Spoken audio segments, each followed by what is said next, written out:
Hi, welcome once again to Starseed Rising 333. I'm glad you've tuned back into this channel, and if it's your first time, welcome. First of all, I'd like to thank all my subscribers, my supporters, anyone that's tuned in to watch my videos, okay, who have watched, taking time out to watch my readings, um, anyone who have clicked the like button, left comments.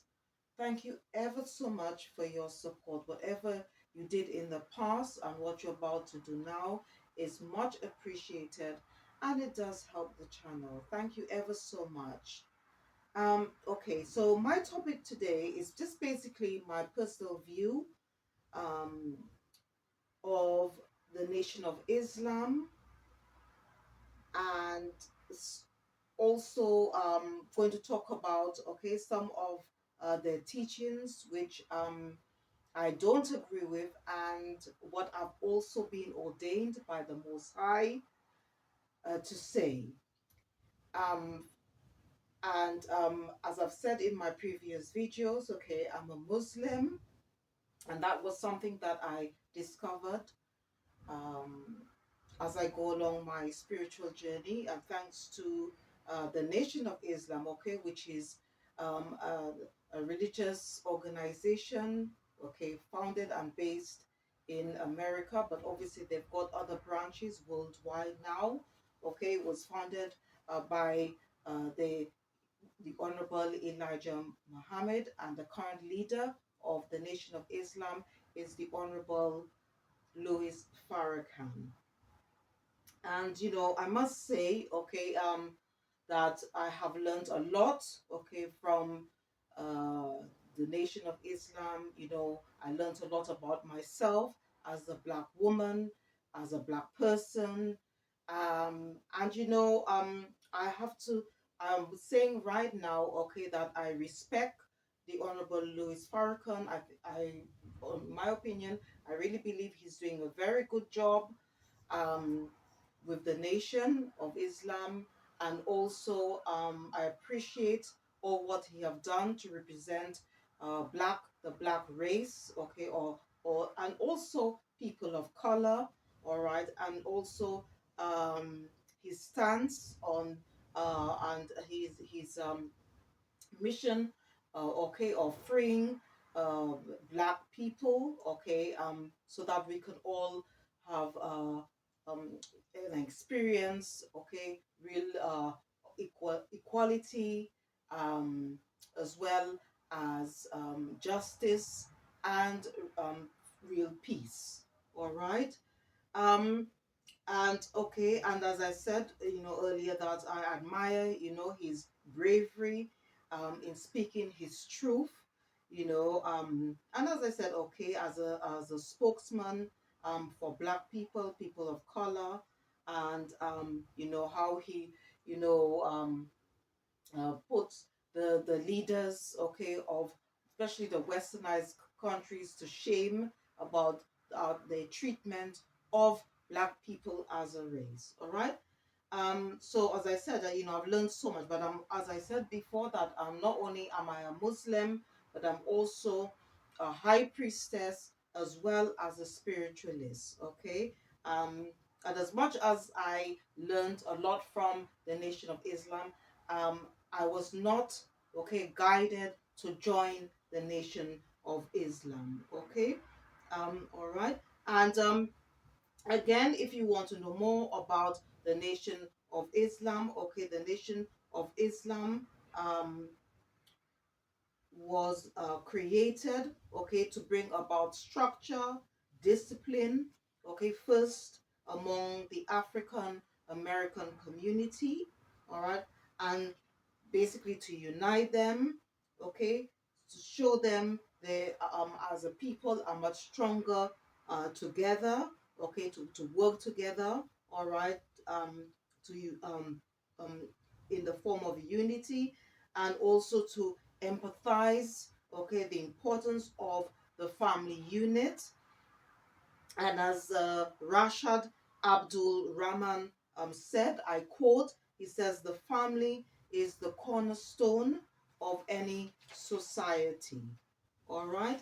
Now, I want to also talk a little bit about Malcolm X. Okay.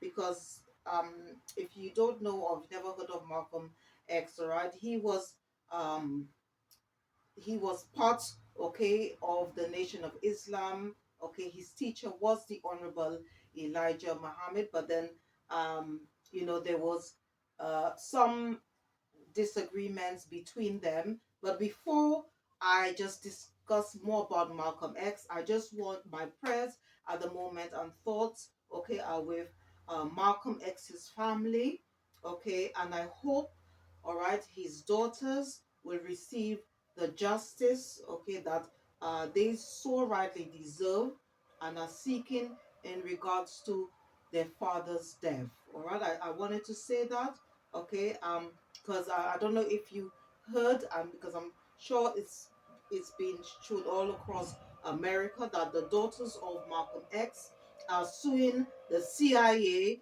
the FBI, and the NYPD over his assassination, okay, which was on the 21st of February 1965. Okay, and as I've said before, that Malcolm X, all right, was part of the Nation of Islam, okay, but then unfortunately he fell out with his teacher, the then leader and founder of the Nation of Islam, the Honorable Elijah Muhammad, all right, and um again, I just want to just um just express, okay, my views, okay, about what happened between the Honorable Elijah Muhammad, okay, and Malcolm X. All right. Now,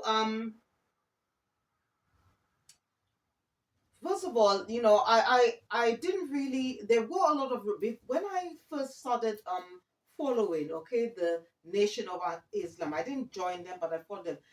um the Honorable Louis Farrakhan did mention him a lot, because he also said that, if it wasn't for Malcolm X, he don't think that, he would have joined the Nation of Islam. He had, he was like a bit of, he was a little bit in doubt, okay, whether to join the organization or not. But he did say, okay, he did admit that it's only when he heard Malcolm X make a like make a speech, then it certainly it somehow, okay, convinced him, all right, to join the Nation of Islam. Okay, now what it is, he gave his account, okay, of what happened, okay, between the misunderstandings, okay, between Malcolm X, okay, and the Honorable Elijah Muhammad, okay. And he said, okay, it was all based about it all started, okay, when the President Kennedy, all right, was assassinated. And Malcolm X, okay, at that time, all right, he was sort of a target, okay, of the CIA and FBI, all right. His life was basically threatened at that time. And what happened was, when President Kennedy got assassinated, he made a statement, all right, to say something about like when the chicken comes to roost. Okay, he said something like that. And basically he got chastised, okay, by the Honorable Elijah Muhammad, all right. And there was also another incident which the Honorable Louis Farrakhan said was that one day he had a meeting with Malcolm X, and Malcolm X, all right, um made some allegations about the Honorable Elijah Muhammad. um the Honorable Louis Farrakhan, he said he was quite taken aback. He was quite shocked about the allegations. And he says that, I think at that time, I'm not too sure what, I think he was, yeah, I think, but what it is was that there was some, Malcolm X was still, okay, in the Nation of Islam. But again, he was chastised. Okay, he wasn't allowed to make any speeches in public. All right, and so forth. All right, but what it is, Malcolm X found out some information, okay, from, and it was confirmed, okay, himself, okay, discussed that, okay, when he was interviewed, um, all right, by um, uh, presenter, okay, a TV presenter. And then he said that he to get confirmation of whatever allegations he heard, he spoke to the Honorable Elijah Muhammad's son Wahid, okay, Wahid, sorry, Wallace Muhammad, okay, Wallace Muhammad, and it confirmed, all right, that the allegations was true, all right, and okay, now what it is, all right, Malcolm X, when I watched some of the videos, okay, regarding this whole incident, Malcolm X always said, okay, these words came from his mouth. He always says that he tried to be discreet, okay, in the matter, all right. Um, he didn't want to leave the Nation of Islam, okay. He didn't want there to be any problems, all right, with the Nation of Islam, okay, but um there was, with the Islam, okay, as a religion, okay, there is that problem of what they call the code of silence, all right, and even though there was some people that wanted to back Malcolm X, okay, in whatever he said that was what he felt was not right, a lot of people were forced to keep their mouth shut regarding this situation. But you know what? To be honest with you, I really believe, okay, that you see, as a spiritualist, okay, being on a spiritual journey, Malcolm X, all right, was not meant to stay in the Nation of Islam. He was not meant to stay in the Nation of Islam, okay? He was meant to be a free man, a free soul, okay? And that's why, okay, when he left the Nation of Islam, he was guided by Allah, okay, to go to the Hajj, okay, and to discover more about Islam, okay, to go on his own unique path to discover his real life purpose, okay, and continue to grow, all right, to evolve, to expand in experience, knowledge, and understanding. Okay, and that is why, okay, that one of the reasons why he sided, okay, with Martin Luther King, okay, because he learned that true Islam is not about excluding, okay, a group of people, all right, and also um um, even though they may have differences, but to help them unite, okay? Okay, to bring people together and not to separate them, all right? And I strongly believe, okay, that um, as well, because you see, um, and the reason why I say that, okay, is because, and I was guided to say that because Master Farid Muhammad, okay, who they look at or believe that is the Mahdi, okay, um, he was sent to a black people, okay, so that we can work together, okay, together. And I really believe that it was to work together with the white race because Farid Muhammad, okay, if you read about him, he was a child of mixed parentage or mixed, he was mixed race, okay. Is from what I've learned, okay, from the Honorable Louis Farrakhan, or rather his father was black and his mother was white. All right. So I really believe, all right, that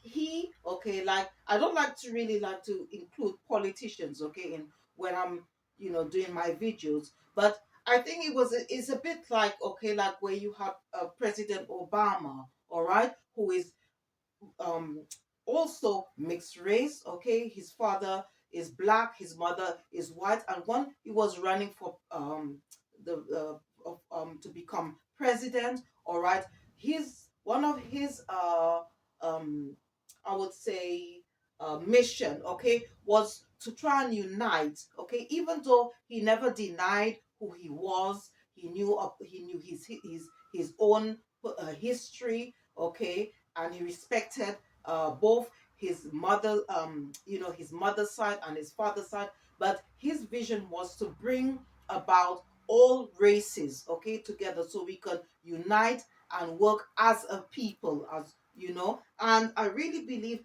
that was what Allah also wanted. That is why He chose, because He could have chosen just a black man to lead, okay, to come to America, okay, and teach the Honorable Elijah Muhammad, but he didn't. He selected a man, okay, which they claim, all right, is the Mahdi, but he is mixed race, okay. So he's far, and at the other day, I remember that there was some clips where they said that the Honorable Elijah Muhammad, all right, called white people devils. But I sometimes when I thought about that, I just thought, um uh if Master Farid Muhammad, okay, remained, okay, and was in charge at that time, when all the during the years that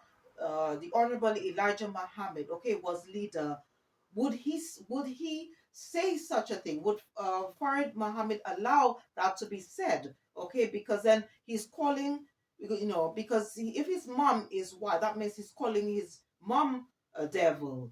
You see, so we have to be very, very careful there about our words, and I really believe that's why they retracted the words later on, that they stopped calling the white race devils. Okay.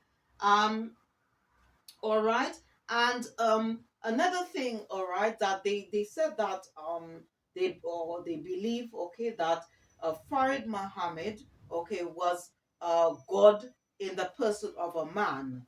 Okay, now because, and I believe the reason why they said that, okay, is because Master Farid Muhammad was very intelligent, but we uh the thing is that, okay, someone, okay, or a child, okay, can be have a very high IQ, and I think, in Honorable Farid Muhammad's case, okay, he was a very intelligent man, okay, which meant that he had a very high IQ. He was probably a very gifted a child as a result, but that doesn't make him a god, or it doesn't make it or to believe, okay, that God was in the person, okay, of Farid Muhammad, okay. And also, if you were to read about this man Yakub, okay, who created, okay, the white race.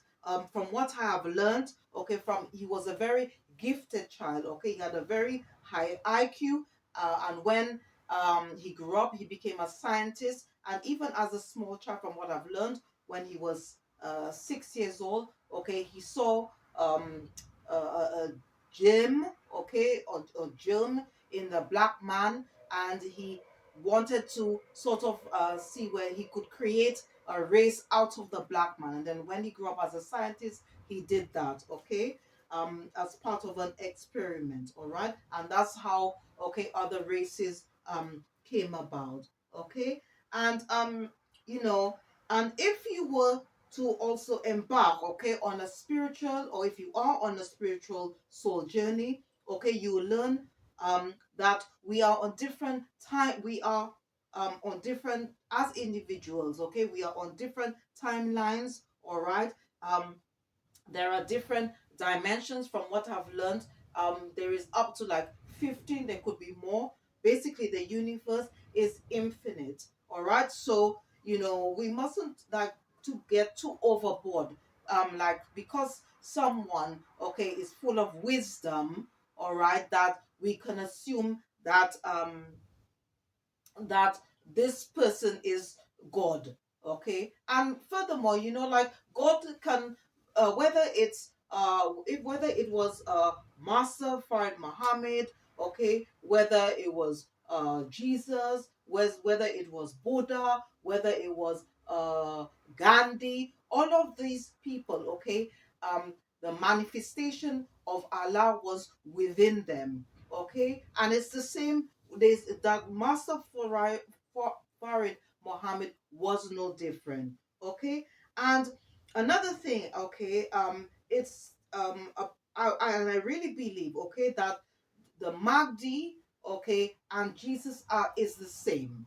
I really believe that, okay, because when I watched, and if you were to watch the video, okay, called Four Jesuses, okay, published by the Nation of Islam, all right, the Honorable Louis Farrakhan himself, he said that I think it was called Four Jesuses, and he broke it down. Okay, he said that Moses was a Jesus, Prophet Muhammad, okay, was a Jesus. He said Master Farid Muhammad was a Jesus.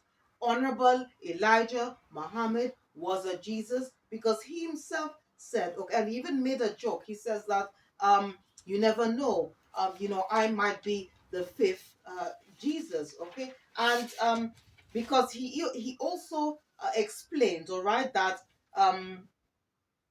Jesus, the name Jesus, okay, is a function, all right. It's a title. It means redeemer, healer, a wonderful teacher, or counselor. Okay, so there are different words, and if you want to study the life of okay, of all these great men, okay, of Moses, of the Jesus of 2,000 of years ago, all right, of Master Farid Muhammad, the Honorable Louis Farrakhan, Prophet Muhammad. All these people have the same thing in common. Okay, they are teachers, they are wonderful counselors, they are healers. Okay, even though they might not do the exact same thing like what um the Jesus of 2,000 of years ago, but they're all considered and look and should be considered as Jesus's. All right. So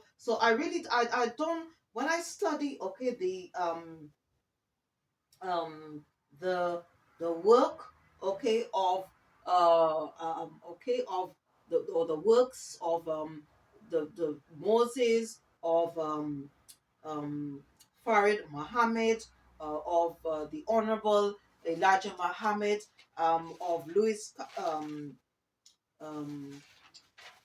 Farrakhan. To me, they're all of them.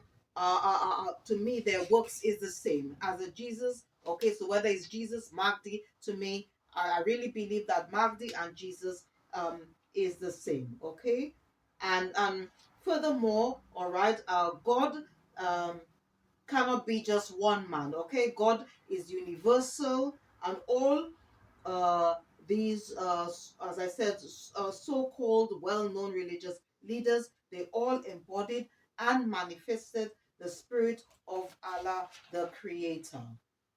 All right, all right. So okay. So what? Again, all right. What I want, the next thing I want to touch on, all right, is um another issue, which is to do with homosexuality. Now, I know a lot of you viewers out there, you might be quite taken aback, okay, why I'm bringing that up, because obviously there is like a lot of religions, okay, against this and whatever. Now, because now what the reason why, okay, I was guided to talk about this, okay, as I said before, because a lot of religious scholars and teachers use the events of what happened in Sodom and Gomorrah, okay, And people, okay, always use, and this is where the word, okay, sodomy, okay, came about, okay, because this is used, or this word is used to describe, okay, the sexual act between two men, all right, and, and a lot of religious leaders, including the Nation of Islam, they claim it to be an abomination. All right, but what I want to do, I've been guided by the Most High, by my spiritual guides, by the ancestors, to go into detail about this thing about homosexuality, because as I said,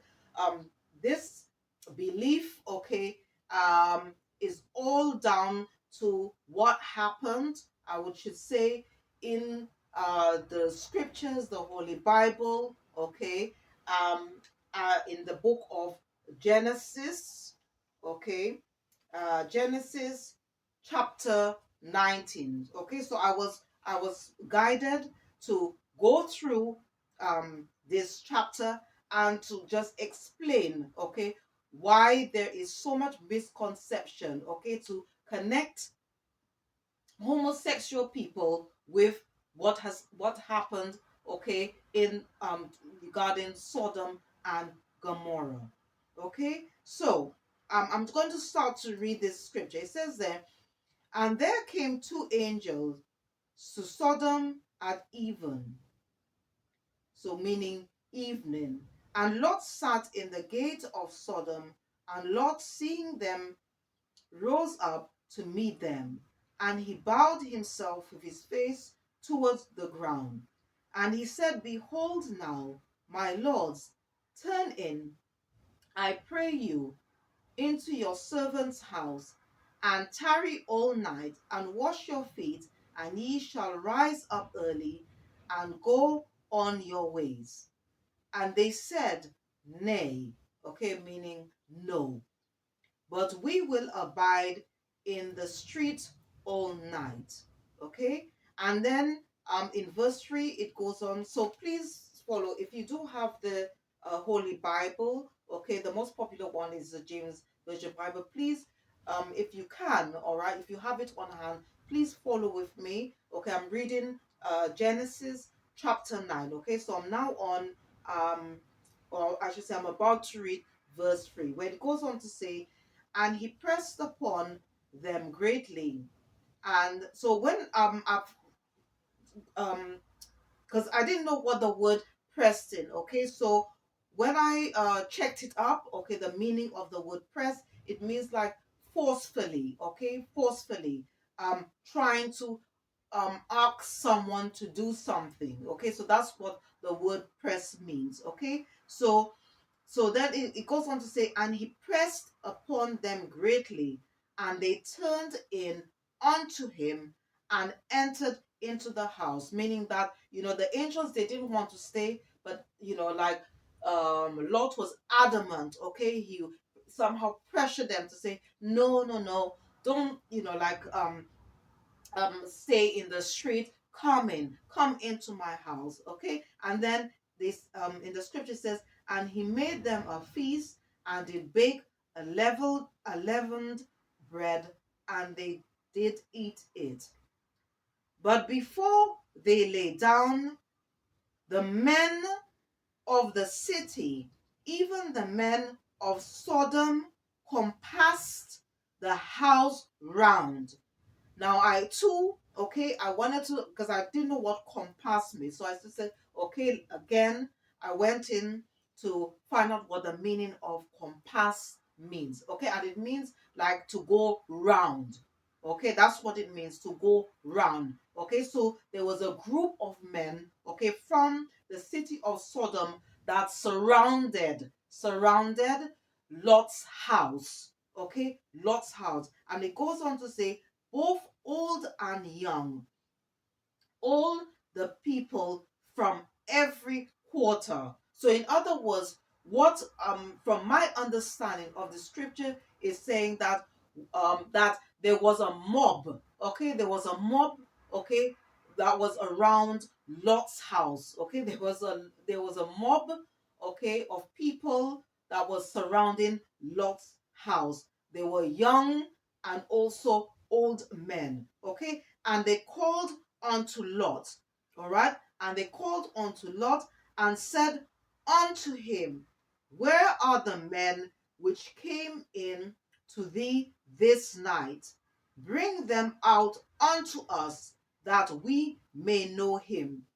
So, what it was, from my understanding, from what I've been guided, okay, that these men, maybe they were people that were spying. Okay, they could have been a form of like gang stalking. Okay, because like Lot and his family were different from those people. Okay, and you usually find out if you are different, okay, from another group of people, if you're trying, especially if you're trying to be upright, trying to do what is right, you are going to be seen as a target. All right, and it's the same with Lot and his family. All right, and plus, Lot was warning the people of Sodom and Gomorrah that they had to change their ways because there was a lot of wickedness going on between in those towns. All right, and what it was, they hated Lot and his family. So then, maybe there was people were spying on the house, and words were said. There was gossip. Okay, and someone who was spying on Lot, or there could be a group of people.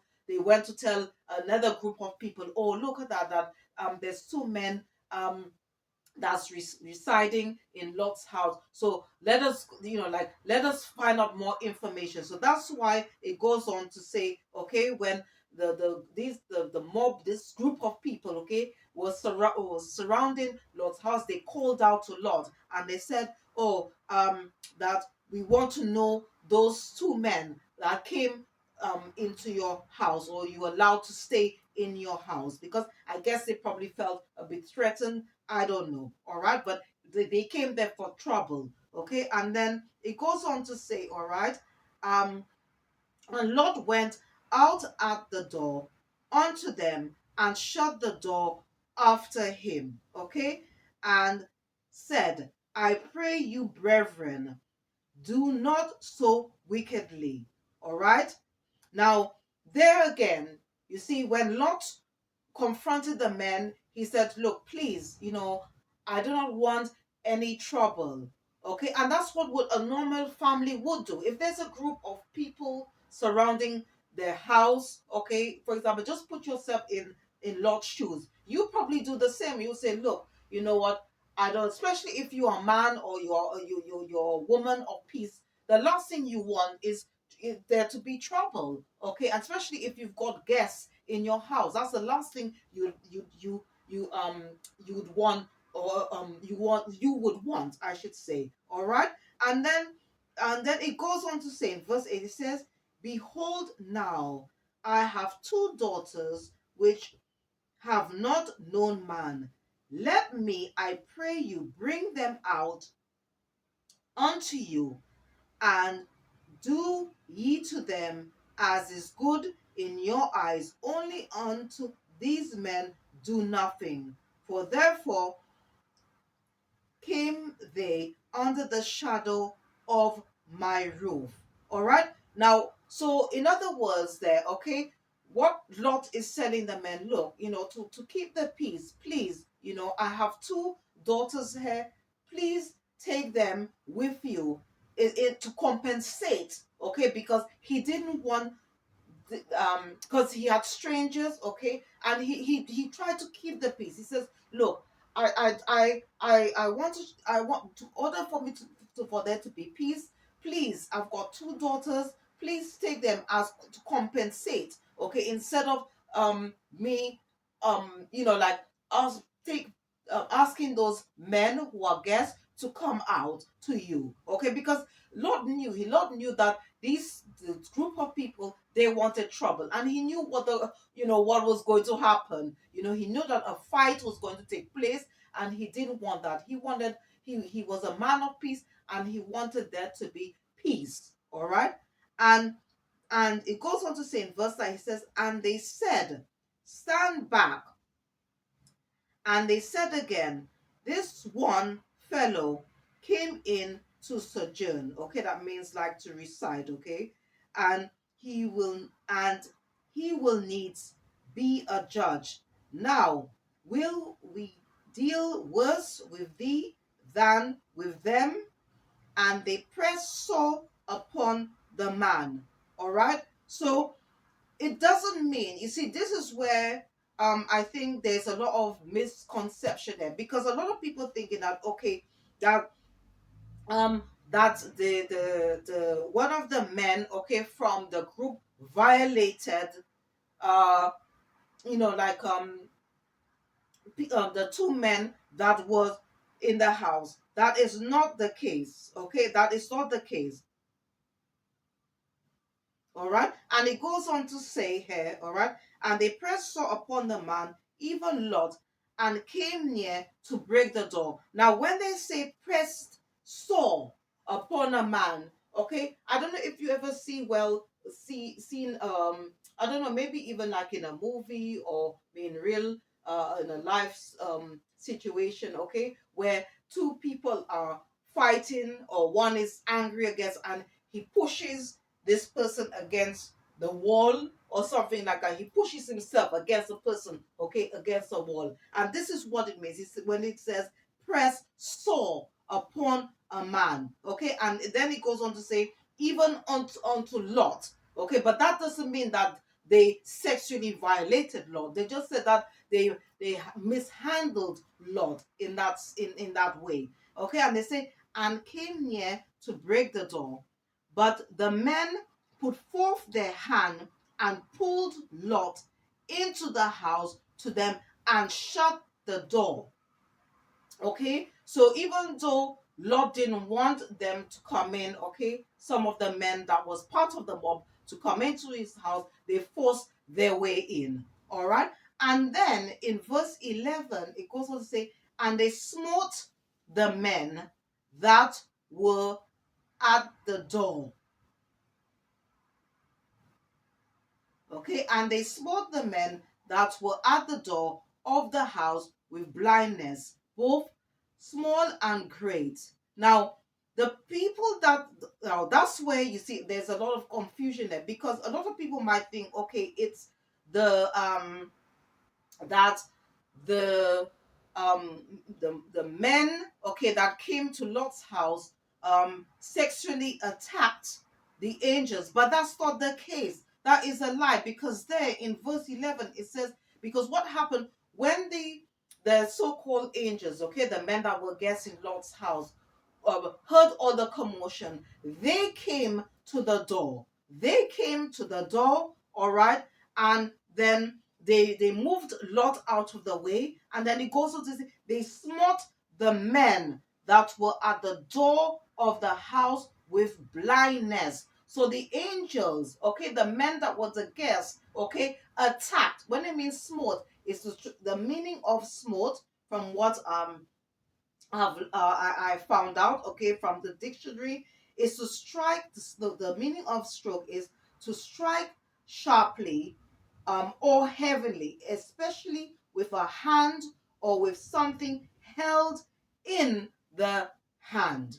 All right. So, in other words, there's no in within those verses, nowhere there. Okay, it says, or I would mention that no sexual act, all right, took place there between the men, okay, that was part of the mob, and the men, okay, the angels, so-called angels that were residing in Lot's house, okay. And the men said, and then it goes on to say, all right, and they smote the men, that's in verse 11, okay, and they smote the men that were at the door of the house with blindness, both small and great, that they wearied themselves to find the door. All right. So obviously, when they say weary themselves, that means that a fight took place. Okay, until you know that they were battered and bruised. Okay, in other words, okay, the men, okay, that were part of the mob, okay, of people, they were battered and bruised. Okay, they got beaten up. Okay, by the angels. All right. And to be honest with you, the angels would have more strength than the mortal man. All right. And then it goes on to say, and in verse 12 it says, and the men said unto Lot, hast thou here any besides, son in law, and thy sons and thy daughters, and whatsoever thou hast in the city, bring them out of this place, for we will destroy this place, because the cry of them is waxen great before the face of the Lord, and the Lord have sent us to destroy it. All right. So by just reading these verses alone, okay, what I have done, okay, I was guided, okay, to break down these verses, to describe whatever words that were in the verses, what it really means, okay. So there's no, I mean, I read it over and over and over again, okay, and there's no words or no verses, okay, which are stating that the men that came to Lot's house, okay, slept with the men, okay, which is the so-called angels that were residing in Lot's house. All right. Now, what I want to do, okay, and for those of you viewers, okay, who've never or you don't know, okay, what the meaning of mob is, a mob is a large crowd of people with intent of causing trouble or violence. All right. Now, another thing was, okay, I was guided also to back up, okay, what I've just said earlier. All right. And that is also to do with the about homosexuality. All right. um I also was guided, okay, to read a scripture, okay, and this is in the book of Jude, or the general epistle of Jude, and also to read, because I know some of you viewers might be saying, okay, well, that's thing, but the in the New Testament, it also mentions about homosexuality and whatever. So what I want to do, I was guided to read um, Jude chapter 1, all right, verse 7. Okay. Now, and what another thing, okay, that you have to remember, okay, that you see with the Bible, okay, there was a lot of books, okay. If you don't know, okay, what I have learned, all right, that a lot of books were taken out, a lot of books were taken out from the Bible, okay, a lot from Genesis, all right. I think there was up to about 13 books were taken out, a lot of words and verses were taken out, a lot were added in, all right. So we have to be very careful here, okay, because a lot of things, okay, were added in, to deceive, okay, us into thinking, all right, that certain things are acceptable and certain things weren't acceptable by the Most High. All right. Now, again, if you were to refer to, as I said, June chapter 1, verse 7, it goes on to say, even as, okay, it says, even as Sodom and Gomorrah and the cities about them is like manna, giving themselves over to fornication and going after strange flesh, are set forth for an example, suffering vengeance or internal fire. All right. Now, I want you to, okay, to sort of like um to sort of concentrate, okay, on the word um, strange flesh, okay, strange flesh. Now, it's true that Sodom and Gomorrah, okay, well, they were both cities well known for their wickedness, a bit like Babylon, okay. There was a lot of promiscuity, okay, which is known as fornication, okay. There was a lot of unlawful sexual activity and things like that going on. But um, there's been a misconception about where it goes on to say, giving themselves over to fornication and going after strange flesh. Okay, these words, strange flesh, a lot of people think that is to do with like men going after men or women going after women. All right. Now, what I want to do now, all right, I want to now refer back, okay, to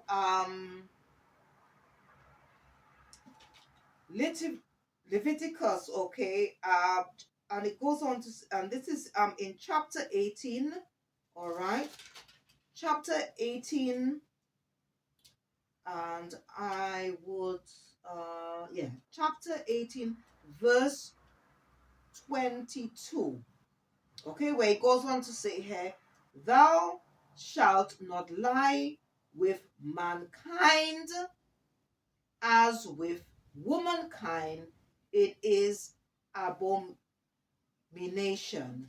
Now, what I want to do, okay, I also want to, because I want you to, okay, remember the word strange, okay, strange, and I also want you, all right, to remember, okay, I should say, I want you to remember, in fact, two words here.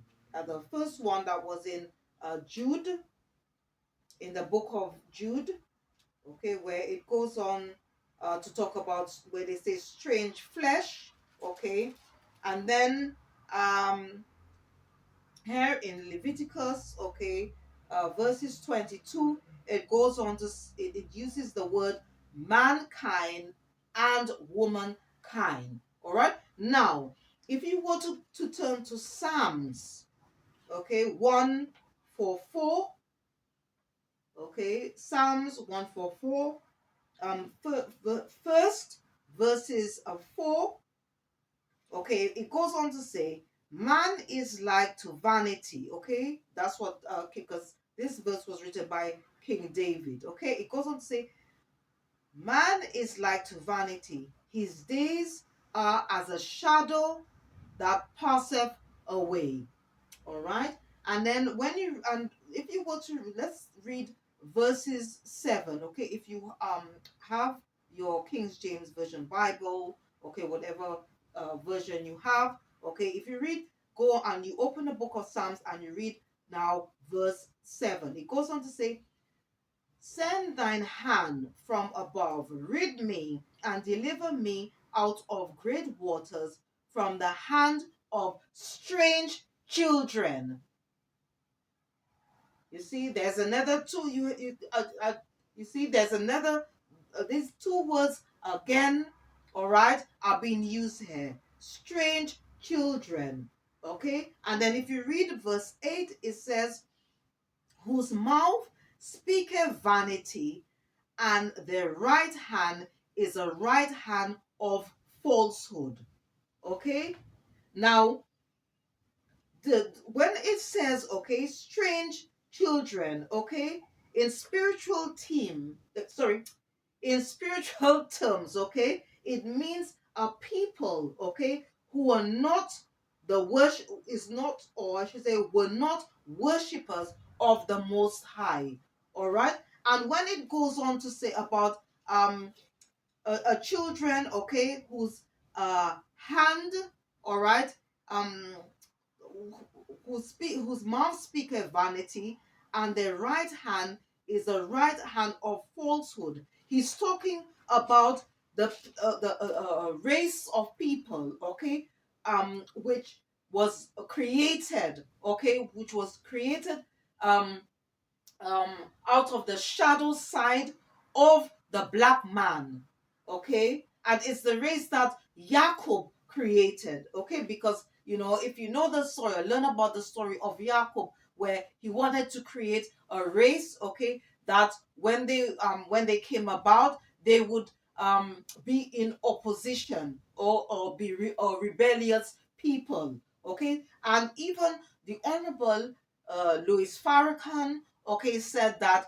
when you break down the word mankind, okay, it means a kind of a man, a kind of a man, okay. And in Psalms 144, King David is talking about this race, okay. That's why he says here, whose mouth speaketh vanity, deliver me from the hand of a strange children. So he's talking about this race, this particular race, okay, which Jacob created. All right, that's what it means. Okay, and it's if you want to again compare to the same incident that happened with Daniel and his friends, okay, in the time of Babylon, they too were considered as strange children, not in a sense in a bad way, but it's because they were different, okay, because it goes on to say about they were strange children in a strange land. So what I'm trying to say, it's something opposing, okay, from what has been something opposing. So and that is why, okay, Daniel and his friends, okay, because they were children of Israelites, okay, they were worshippers of the Most High. They went into, all right, a strange land. The strange land was Babylon, because Babylon, okay, whose then a king was Nebuchadnezzar. He was not he was a pagan worshipper. He wasn't worship of the Most High, and he changed, okay, Daniel and his friends name. He changed Daniel's name to Belteshazzar, and he changed his friends' names to Shadrach, Meshach, and Abednego. All right. So you know what? To be honest with you, it is like so sad. All right, it is so sad. Okay, today that men and women are being hated, ridiculed, and killed. Okay, because of this thing. About what is you know misread in the Bible. Okay, this myth. All right, to say that gay people and lesbians are not loved by the Most High. It is very, very sad. And me being on my spiritual journey, all right, and me being a spiritualist, a high priest, and a Muslim, I can um I could I could testify, all right, that one of my spirit guides, okay, is Freddie Mercury. Okay, it's Freddie Mercury, and Freddie Mercury, okay, was gay. All right. So, and he's a star seed in the spiritual realm. All right. So, if you know, the Most High didn't like or don't like gay people, okay, or lesbians also. So how comes? So how could he be a part of the spiritual realm now? How can he be a spirit guide if that's the case? You know, we have to be very, very careful here. He's a star seed, and from what the information that was channeled to me, okay, from Freddie Mercury, all right, that because of all these things, that about this whole belief system about Sodom or Gomorrah, all right, from what he said to me, okay, he said to me that he was actually murdered. All right, he was murdered, okay, by the music industry, all right, because he didn't fit in. Even though he was a good person and he had a good heart, he was very talented, all right, but he was murdered because he was different, okay, because and you know we just have to remember, all right, we have to remember that how in so many ways, all right, how how the Bible, the words, the verses, okay, what was taken out, what was put in, how it was twisted. Look at how for a long time, okay, black people were taught, all right, that we are children of Ham, okay, black people, we are cursed and all these things, and it's not true. How can it be true? How could we be children of Ham? Okay, what color was Ham's father? Noah was black. Noah was black, and from what I've learned, the 90% the Bible itself is the black's history. 90% of the people, all right, in the Bible were black, including Jesus of 2,000 years ago. So that's to show you that how there's been so many misinterpretations, okay, misconceptions about the wordings, how so many things have been changed, all right, to deceive people, to deceive people and to cause people to fight and hate, and to bring about disruption, and that's exactly what that Satan wants, because the best way he could move to turn people against people is by is through religion. It's through religion, or through religious organizations. Okay, so it's very sad, um and another thing, okay, one of the things, all right, that we all have to learn, and that's something that I have learned as I go along my spiritual journey, and what most religious leaders and teachers don't tell you, okay, that when somebody dies, okay, when you die, okay, that the soul, okay, has to go through a process. It has to go through a process, all right, and that and also, okay, one's heart as well has to be lighter than a feather. Okay, as when you die, okay, your soul goes through a transition phase. Okay, so basically, all right, it's all to do with how you lived your life. Okay, who you are as a person. That's why it's so important to be a good person. Okay, and to have a good soul, okay, and also to have a good heart, all right, as well, all right, because in order for you to sort of go on, for your soul to continue, all right, transitioning, okay, your heart has to be light as a feather, all right. That's what I have learned, all right. And that's why when you see portraits of Jesus, okay, he always has his heart exposed. Okay, the heart represents love. Okay, because God is love. Okay, God is in everyone. All right, and that's why Jesus of 2,000 years ago said you should love your enemies, because he said that everyone, okay, even those that have done us wrong, are capable of love. That's why he says that we should also forgive people who have done us wrong. All right, because he says if you don't forgive, um that the Most High is not going to forgive us when we do something wrong. And he also says that at the end of that, hate starts in the heart, not the mind. Okay, so when you plot to harm someone, it starts first from the heart. Okay, because first of all, it's because your heart is closed. Okay, is blocked. All right, then you start thinking. So once because your heart is blocked, all right, that's where everything comes out: envy, jealousy, deceit. Okay, all these things come first from the heart, okay, and then it starts to manifest in the mind. Okay, then you start thinking about, okay, what can you do, or what to hurt this person, okay, and then it leads to some form of action. Okay, just like, for example, in the case of Cain and Abel. All right, and you also have to remember, all right, that in Hebrew chapter 3, okay, it goes on about how Jesus is more of the 2,000 years ago, is more superior than Moses. Okay, and I've gone through, okay, the all through the New Testament during the time when Jesus was alive, and he did not condemn homosexuality. He did not condemn it. Wasn't mentioned anywhere. All right, and but in fact, he did encourage marriage. Encourage adultery and divorce.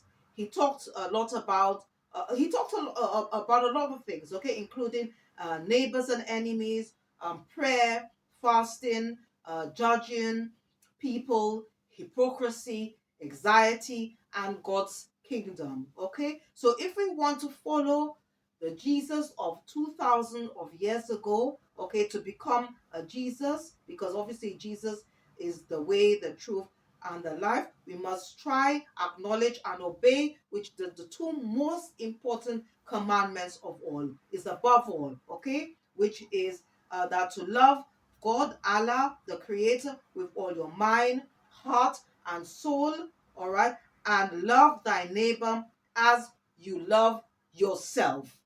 Okay, and there's even another one that says, do unto others as you would like others to do unto you. Okay, and to conclude this video, I just want to um, just uh, just read a few words, okay, that this author Kyle Gray wrote in his book Angel of Prayers. It goes on to say, God is universal. The energy goes beyond gender, status, and worship. God, again, is universal. God is connected to all living things. God is in the universe, the sky, the land, the blood that flows through our veins. God is everywhere. And most of all, God is love. I am love. We are love. And this is what we should be operating on, and not discriminating people because of their gender, okay, because of their age, because of their color. We need to follow and obey, okay, the two main commandments that Jesus left, okay, because the journey, the spiritual journey, okay, should all be about love. The journey itself should be about love because love conquers all. Without if there is love, then there a lot of the pain and suffering that we're experiencing now, that wouldn't exist. All right, so we need to operate in the essence of love because God created us. God created the entire universe through the essence of, or in love, I should say. All right,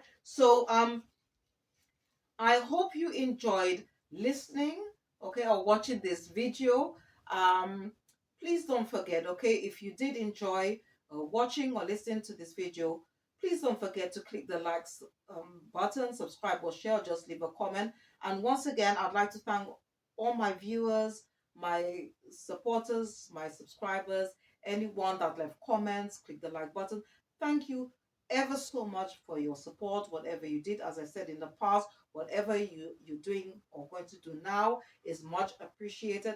And once again, please don't forget to click the like button, subscribe or share, or just leave a comment. Thank you for watching. See you next time, and goodbye.